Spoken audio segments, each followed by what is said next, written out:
Hi friends, இன்னைக்கு பார்த்தீங்கன்னா நான் மட்டும் சாப்பிட வரல நைட்டுக்கு. இங்கே பாருங்க, என் பேரனும் வந்திருக்கான் ஊர்ல இருந்து. நாங்கள் 2 பேரும் தான் சாப்பிட போகிறோம். என்ன சாப்பாடுன்னு பார்த்தலாமா? நெக்ஸ்ட் பார்த்தலாமா? இங்கே பாருங்க, தோசை செஞ்சுருக்கேன், அப்புறம் தக்காளி சட்னி. இது வந்து காலையில் வச்ச உருளைக்கிழங்கு குருமா. இப்போ இன்னைக்கு இதை வச்சு தான் சாப்பிட போகிறோம். சாப்பிடலாமா ரெக்ஸு? அப்புறம் இது வந்து ஒரு ஸ்வீட்டு பாசிப்பருப்பு போட்டு செஞ்சுருக்கேன் நான். இது வந்து உக்ரான்னு சொல்லுவாங்க, செஞ்சுருக்கேன். அதில் கொஞ்சம் எடுத்து வச்சுக்கலாம். சாப்பிட்லாமா ரெக்ஸ் குட்டி? இப்போ எங்கள் ரெக்ஸுக்கு ஸ்வீட் கொடுக்குறேன். எப்படி இருக்கு ரெக்ஸு? நல்லா இருக்கா? ஃப்ரெண்ட்ஸ் வாங்க சாப்பிட்லாம். இன்னைக்கு நாங்கள் 2 பேரும் சேர்ந்து சொல்கிறோம். ஹாய் சொல்லிடுற எல்லாத்துக்கும். ஹாய். அங்கே பாருங்க, அங்கே பாருங்க, அங்கே பாருங்க, அங்கே பாருங்க. ஹாய்.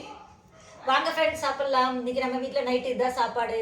தோசை, தக்காளி சட்னி, அப்புறம் குருமா, அப்புறம் ஒரு ஸ்வீட்டு. Okay bye.